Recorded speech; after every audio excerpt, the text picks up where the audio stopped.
Actualmente, si un presidente de la República llegase lamentablemente a fallecer, tenemos un soporte constitucional llamado sucesión constitucional, que hace que el primer vicepresidente asuma el cargo, o hasta el segundo vicepresidente, o en el peor de los casos el presidente del Congreso y los que le suceden. Pero siempre va a haber alguien por orden constitucional que asume el cargo. Esto debería dar tranquilidad y seguridad jurídica a nuestra agitada vida política, pero esto no siempre ha sucedido.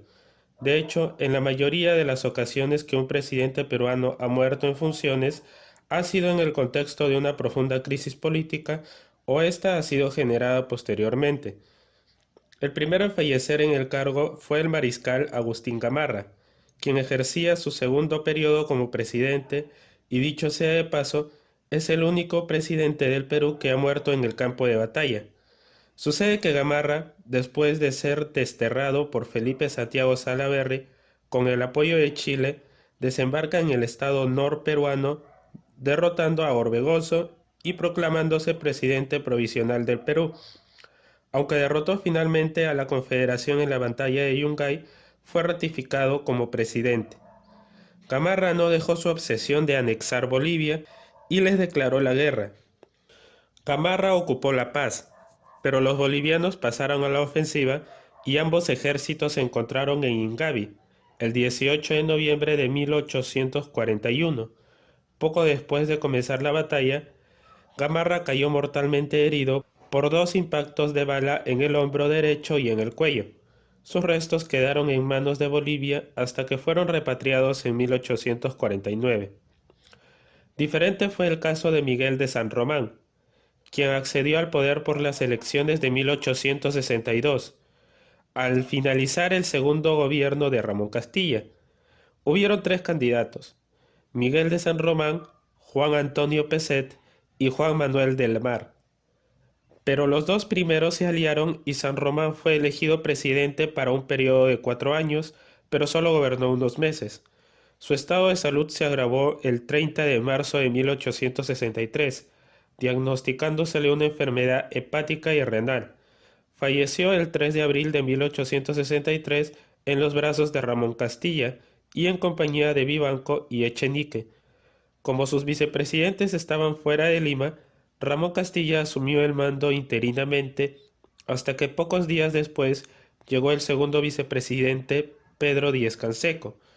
En agosto regresó el primer vicepresidente Juan Antonio Peset, convirtiéndose este en el próximo presidente. El tercero fue Remigio Morales Bermúdez, que fue elegido presidente en las elecciones de 1890 gracias a la ayuda que recibió del gobierno de Andrés Avelino Cáceres, que eliminó la candidatura de Pierola. Gobernó casi todo su periodo, en el cual se encontró con una oposición en el Congreso y además se trató de negociar la cuestión de Arica y Tarapacá, además de algunos acuerdos con Ecuador y un tratado de navegación y comercio con el Brasil. Sin embargo, Remigio Morales Bermúdez enferma gravemente el 23 de marzo de 1894 y muere el 1 de abril de ese mismo año, el mismo día que se iban a realizar las elecciones para elegir a su sucesor. El gobierno estaba apoyando la candidatura de Cáceres. Según la Constitución, debía asumir el primer vicepresidente, pero los partidarios de Cáceres presionaron para que asuma el segundo vicepresidente Justiniano Borgoño, pues consideraban al primero como un obstáculo. Las elecciones fueron suspendidas y Remigio Morales Bermúdez fue enterrado con honores de jefe de Estado. El siguiente en la lista es Manuel Candamo Iriarte, el segundo presidente del Partido Civil.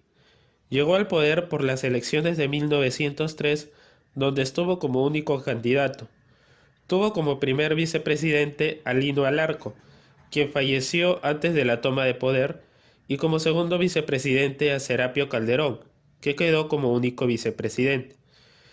Solo pudo ser presidente por 7 meses, debido a que el 12 de abril de 1904 parte hacia Mollendo y luego se traslada a Arequipa, desde donde encarga el gobierno a Serapio Calderón y después de estar 21 días en la Ciudad Blanca, muere el 7 de mayo de 1904.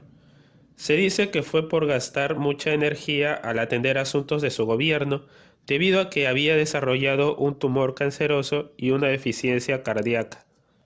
Terminamos esta lista con Luis Miguel Sánchez Cerro, quien fue el único presidente hasta ahora que fue asesinado.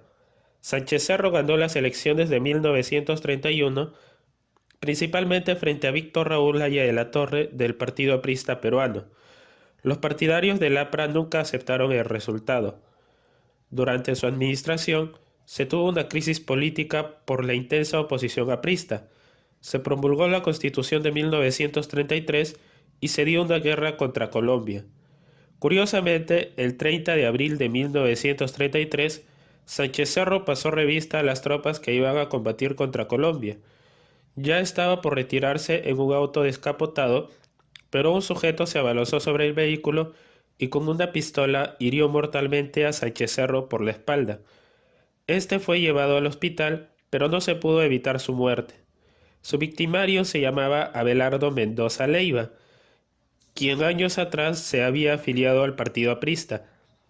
El APRA negó la autoría, sin embargo, teorías sugieren que hubo un complot para el asesinato de Sánchez Cerro en el que participó el APRA. El Congreso ese mismo día invocó al ejército a que ponga orden en el país y eligió a Óscar R. Benavides para que complete el periodo de Sánchez Cerro, que debía durar hasta 1936.